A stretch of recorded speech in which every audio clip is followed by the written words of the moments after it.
안녕하세요. Hands-on Large Language Models Chapter 10 Creating Text Embedding Models 발표를 맡게 된 나은입니다. 발표 시작하겠습니다. 오늘은 텍스트 임베딩 모델에 대해서 설명드리도록 하겠습니다. 텍스트 임베딩 모델은 우리가 사용하는 문장이나 단어를 숫자로 이루어진 벡터로 변환해주는 역할을 하는 모델입니다. 이를 통해 컴퓨터가 텍스트의 의미를 보다 효과적으로 이해할 수 있도록 해주는 것인데요. 이제 텍스트 임베딩 모델을 아시다시피 이제 텍스트 생성, 감정 분석, 문서 분류 등 다양한 자연어 처리 작업에 이제 활용이 되고 있으며, 특히 이제 챗GPT 같은 생성형 AI 모델에도 핵심적인 역할을 하고 있습니다. 이제 임베딩 모델은 텍스트의 의미에 따라서 비슷한 문장은 가깝게, 또 다른 의미를 가진 문장은 멀리 위치하도록 학습을 하고요. 이제 이는 검색 엔진이나 추천 시스템에서도 중요한 역할을 담당하고 있습니다.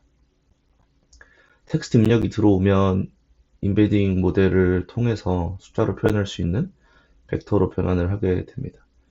이제 그림을 보시면 각 텍스트의 상대적 위치를 고려해서 문맥상 유사한 의미를 지닌 단어들은, 또 문장들은 또 서로 가깝게 배치되도록 임베딩 된 것을 확인할 수 있습니다. 즉 이제 텍스트의 의미가 효과적으로 반영을 한 벡터로 전환되는 것입니다. 다음은 이제 contrastive learning에 대한 것인데요. contrastive learning은 유사한 문서 또는 단어들이 임베딩 공간에서 가깝게 학습이 되게 되고요. 상이한 문서나 단어들은 멀리 배치하도록 학습시키는 기법입니다. 첫 번째 그림을 보시면 다큐멘트 A와 다큐멘트 B가 임베딩 모델에 입력이 되어서 각 문서가 이제 얼마나 유사하거나 다른지를 학습하는 과정을 시각적으로 확인하실 수 있습니다. 두 번째 그림은 Why is this a horse and not a zebra?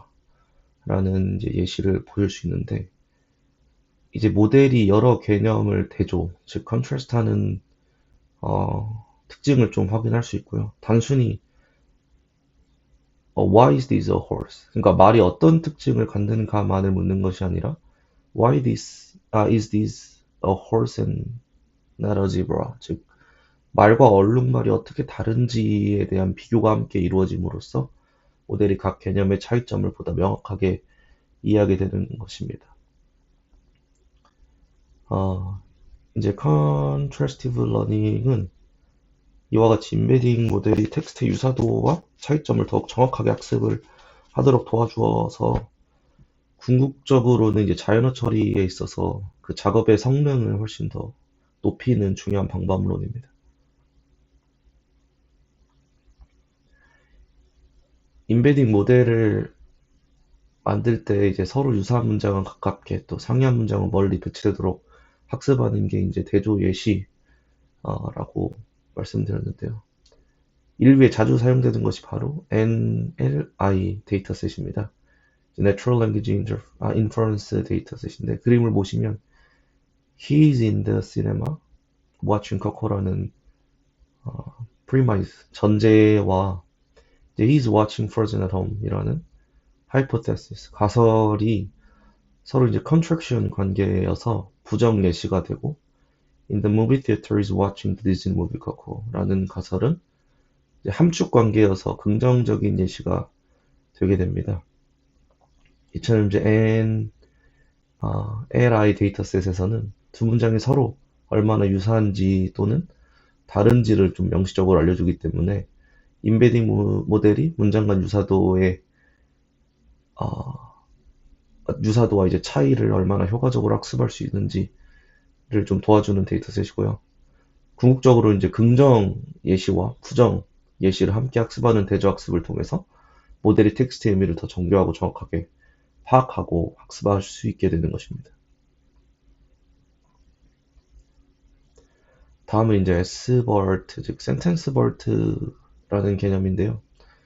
SBERT는 Sentence Transformer라는 프레임워크에서 제안된 기법으로 기존 이제 볼트를 사용해서 이제 문장 임베딩을 생성할 때 발생할 수 있는 다양한 문제점들을 해결하기 위해 등장하게 되었습니다. 그래서 첫 번째 그림은 크로스 인코더 구조를 나타냅니다. 크로스 인코더 방식은 두 문장을 한 번에 이제 버트에 입력을 해서 유사도를 예측하게 되는 방식이고, 한 번에 이제 버트에 입력을 하게 되기 때문에 문장의 쌍이 많아질수록 연상량이 기하급수적으로 증가한다는 단점이 있습니다. 또한 이 구조에서는 직접적인 임베딩 벡터를 생성하기보다는 문장 유사도 점수만 환출하게 됩니다.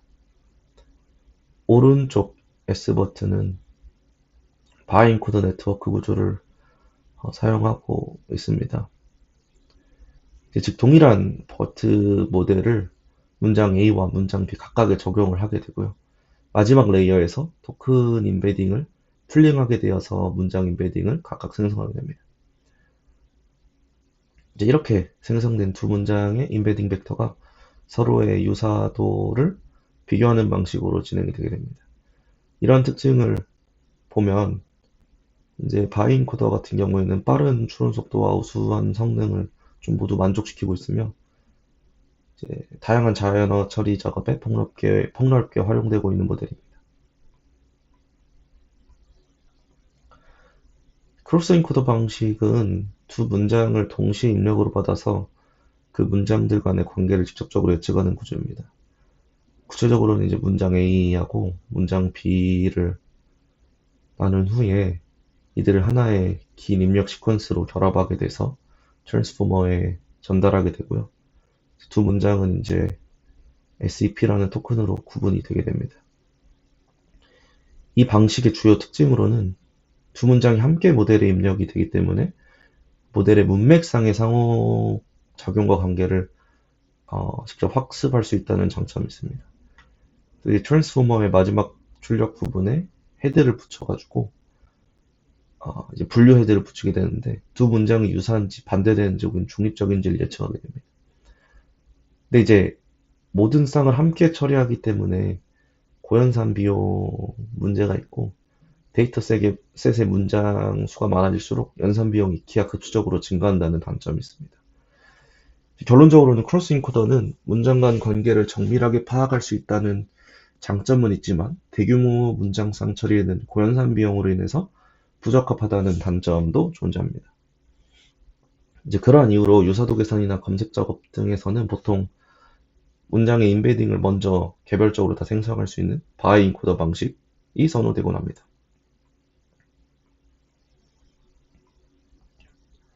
이제 언급드렸던 바이 인코더 네트워크 방식은 두 개의 이제 동일한 네트워크가 동일한 가중치를 공유를 하면서 각 입력 문장을 독립적으로 임베딩 벡터에 변환하는 구조입니다.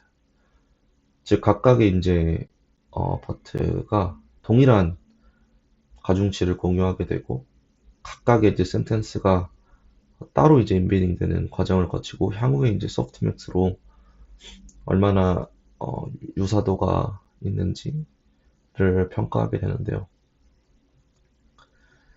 이제 입력을 처리할 때는 독립적으로 입력을 처리하게 되고 임베딩 생성 또한 진행을 하게 됩니다. 그리고 각 문장이 개별적으로 처리되어서 고정된 길이나 임베딩 벡터로 변환이 되게 됩니다. 생성된 임베딩은 이후 코사인 유사도나 다른 거리 측정 방식 등을 활용해서 비교하게 되는데요. 바이엔코더의 장점으로는 효율성 및 확장성이 좋습니다. 미리 모든 문장을 다 임베딩 해놓으면 같은 이제 고정된 길이의 임베딩 벡터로 변환이 되어 있기 때문에 빠르게 이제 유사도 계산을 할 수 있어서 대규모 검색이나 추천 시스템에 적합하다라는 평가가 있습니다. 또 이제 입력 문장쌍을 하나씩 동시에 처리하지 않기 때문에 연산 비용이 크게 절감되기도 합니다. 이 또한 이제 컨트라스티브 러닝을 적용한 예시인데요. 유사한 문장은 임베딩 공간에서 가깝게, 또 상이한 문장은 멀리 배치되도록 학습을 하게 됩니다.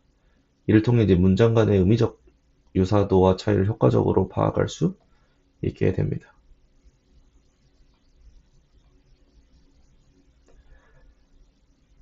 이제 다음으로는 책에 소개된 contrastive example들을 간단히 만들어내는 방법에 대해서 소개해 드리겠습니다. 먼저 이제 인베딩 모델 생성을 위해서 데이터셋을 준비를 해야 되는데, 데이터셋 로드로는 파이썬의 데이터셋 라이브러리를 활용을 해서 NRLI 데이터셋 또는 STSB와 같은 평가용 데이터셋을 불러오게 됩니다. 이제 보시다시피 이 코드를 보시면 모델이 훈련할 때 활용할 문장 쌍을 준비하게 되고요. 이제 유사한 그 문장과 비유사, 즉 모순 관계를 가진 문장을 쌍으로 생성을 해서 대조학습에 활용을 하게 됩니다. 이후 이제 인베딩 모델을 초기화하게 되는데, 센텐스 트랜스포머 라이브러리를 통해서 사전 학습된 벌트 베이스 언케이스드 모델을 불러오게 됩니다. 이제 모델을 학습하는 데 있어서 중요한 두 요소인 손실함수와 이밸리에이터를 설정을 하게 됩니다. 손실함수 같은 경우에는 문장쌍의 유사성과 차이를 최적화하기 위해서 소프트맥스 로스를 활용하게 됩니다. 모델은 입력된 이제 문장쌍을 보고 유사 또는 비유사 등을 판단하게 됩니다. 이밸리에이터 같은 경우에는 Embedding Similarity Evaluator를 활용하게 되는데요. 이 이밸리에이터 같은 경우에 모델의 문장 유사도 평가 성능을 모니터링하는 이제 코드입니다. 이제 손실함수로는 단순히 이제 유사 또는 비유사 등을 판단하게 되면, 이밸리에이터는 실제로 얼마나 유사한지를 이제 수치로 나타내게 되는 것인데요. 인베딩 벡터가 주어지면 코사인 유사도 등의 지표로 모델 성능을 실제로 측정하게 됩니다. 학습 인자 설정 및 모델 훈련 준비 과정입니다. 학습 환경을 구체화하기 위한 설정과 최종적으로 모델 학습하기 위해서 이제 준비하는 코드인데요. 훈련 인자 설정을 위해서 Sentence Transformer Training Argument를 통해 액폭, 배치 크기, 웜업 셋업, 그러니까 steps 등 여러 하이퍼 파라미터들을 정의하게 됩니다. 이 설정은 이제 모델 전반에 있어서의 흐름과 효율성을 조율하게 되는 과정입니다. 마지막으로는 이제 Sentence Transformer Trainer라는 것을 이용해서 앞서 정의한 데이터셋, 손실함수, 그리고 이밸리에이터, 학습 인자 등을 이제 결합을 해서 실제 훈련을 수행하게 되는데요. 이 코드를 실행하게 되면 모델은 이제 대조 학습 과정을 거치게 되면서 문장 간의 유사도 차이를 학습을 하게 되고요. 학습이 완료된 후에 이밸리에이터 호출을 해서 모델의 성능 지표를 확인할 수가 있습니다. 이제 평가 결과를 보시면 인베딩 벡터 간의 이제 코사인 유사도 등 다양한 거리 지표를 기반으로 유사도를 제공하게 되고, 이는 이제 모델이 문장 간 유사도를 얼마나 잘 학습했는지를 나타내고 있습니다. 결론입니다. 텍스트 인베딩은 우리가 사용하는 문장이나 단어들을 고정된 길이의 숫자 벡터로 변환해서 컴퓨터가 텍스트의 의미를 효과적으로 이해하고 처리하는데 중요한 핵심 기술입니다. 이를 통해 이제 텍스트 생성, 검색, 분류 등 다양한 자연어 처리 작업에 뛰어난 성능을 발휘할 수 있도록 돕게 되고요. 오늘 발표에서는 인베딩 모델을 학습시키는 데 있어서 두 가지 주요 접근 방식인 크로스 인코더와 바이 인코더에 대해서 살펴보았습니다. 이제 두 가지 방식 모두 대조학습을 활용해서 유사한 텍스트는 인베딩 공간에서 갖게, 상이한 텍스트는 멀리 배치되도록 학습을 하게 됩니다. 이제 크로스 인코더 같은 경우에는 두 문장을 하나의 입력으로 결합을 해서 문맥상의 상호작용을 직접적으로 학습하게 되는데, 이 방식은 이제 두 문장 간의 관계를 정밀하게 파악할 수 있다는 장점은 있지만 문장쌍을 동시에 처리해야 되기 때문에 연산 비용이 높다는 단점 또한 존재했습니다. 바이 인코더 같은 경우에는 문장을 각각 독립적으로 인베딩 벡터로 변환한 후에 이를 비교해서 이제 유사도를 평가하게 되고, 이 방식은 사전 임베딩 방식을 통해서 빠른 유사도 계산이 가능하고 이제 대규모 데이터셋에 보다 효율적으로 작용할 수 있다는 장점이 있었습니다.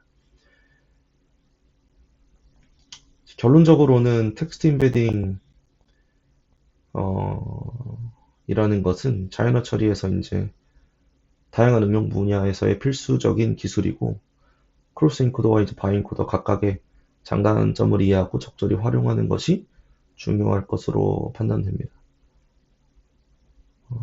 텍스트 임베딩 활용의 중요성은 앞으로 계속 증가할 것이므로 이러한 개념들을 잘 숙지하시고 이해하시면 향후에 유의미한 이제 연구에도 사용될 것이라고 사료됩니다. 감사합니다. 이상 발표를 마치겠습니다.